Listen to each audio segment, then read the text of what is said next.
পাঁচটা জ্ঞানেন্দ্রিয়, পাঁচটা কর্মেন্দ্রিয়। এই জ্ঞানেন্দ্রিয়কে কন্ট্রোল করতে গেলে না করা পর্যন্ত কিছুতেই হবে না। এর কন্ট্রোল, ওটা কন্ট্রোল করা যাবে না।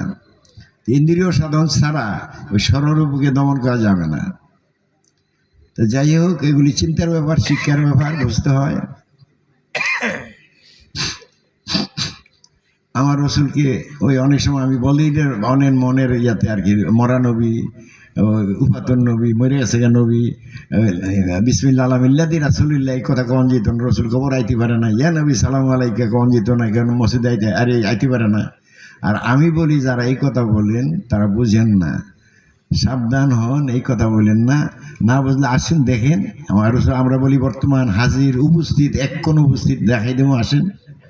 নবীজির তিনটা রূপ ছিল। একটা ছিল কি বাসার সুরত, এই সুরতে তিনি আবদুল্লাহর ভূত, আমিনার ভূত যুদ্ধ করছেন, এই করছেন, মদিনা গেছে, কত কিছু কথা, এই যে মানুষ রূপে। আরেকটা রূপ আছে তার মালাইকা রূপ। তো মালাইকা রূপ হলো, এই রূপে তার নামটা কি রাহমাত আল্লিল আলামিন।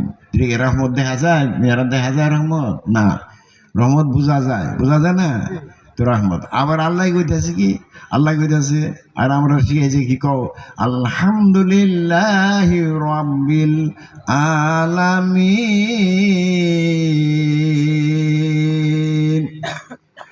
আল্লাহ কি ওই আব্বুল আলামিন মানে কি, বিশ্ব কুল্লু কায়নাত্রার নাম, সৃষ্টি জাহানের নাম হইল কি আলামিন। আর এরা বুঝে কি আলামিনের বিশ্বাসী না, বিশ্বাসী হইল আল আমিন।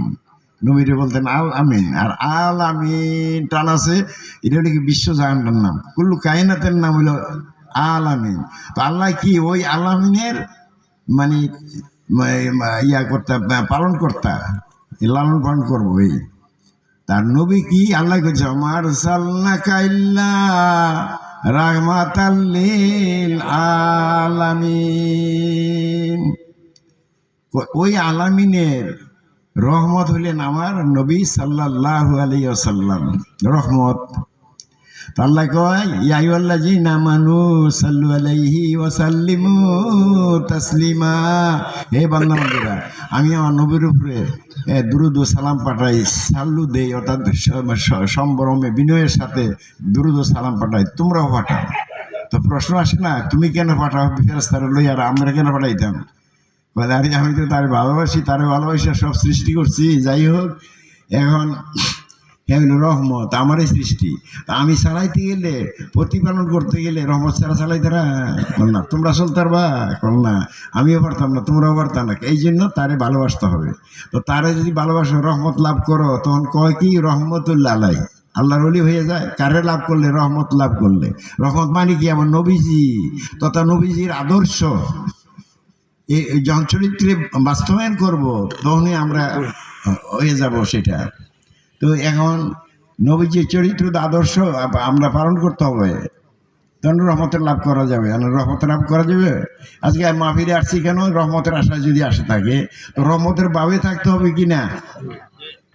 যেখানেই গেলাম যদি রহমতের আশা করি, বরকতের আশা করি, শান্তির আশা করি, তো শান্তির বাবে থাকতে হবে কিনা সময়টা। কিন্তু এটার অভাব দেখা যায়, অনেক অভাব দেখা যায়। এটার মুখে কয় আমি শান্তির লিগে, রহমতের লিগে আইছি, কিন্তু রহমতের বাবে থাকতেছি না আমরা কোনো জায়গায়। এটা অত্যন্ত ঠগের কথা। কাজে আমি বলবো, আমরা যখন শান্তি চাই তাহলে শান্তির ভাবে থাকতে হবে। আমরা যখন ব্যস্ত চাই, তো ব্যস্তের কর্ম করতে হবে না। কর্ম করলাম না আবার ব্যস্ত চাই, কর্ম করলাম না আবার আল্লাহরে চাই, এটি কি কথার কথা? শুধু কথা গেছিরা বিজবেরে মতো পানি বিহনে, গুরু কয় শিষ্যরে, মতিউর রহমান মুতু, এই শুধু কথায় গেছিরা বিজব, পানি বি না, পানি ছাড়াটা ছেলে বিজব, কথা ছেড়ে বিজব না। এই সাধন ছাড়া কর্ম হবে না। তো এই ইন্দ্র দিয়া ওই এই স্বরূপকে দমন করতেই হবে। কারণ এটা the world is my playground, this is my play. Allah কইতেছে যেটা খেলার মাঠ, খেলা দিচ্ছে। আমি তো খেলা এক টিমে খেলতে পারে, কয়টা টিম লাগে? দুইটা টিম লাগে। একটা টিমের পুরোভাগে কে? নবী রাসূলগণ, ওয়ারাসাতুল আম্বিয়াগণ, অলিয়াল্লাহগণ। আরেকটা টিমের মধ্যে কে আছে? ইবলিস শয়তান তার শিষ্যবর্গ, ওই টিমে। তো দুই টিমে খেলা হইতেছে। জাজমেন্ট কে? মাওলা স্বয়ং আল্লাহ তাআলা জাজমেন্ট করতেছেন।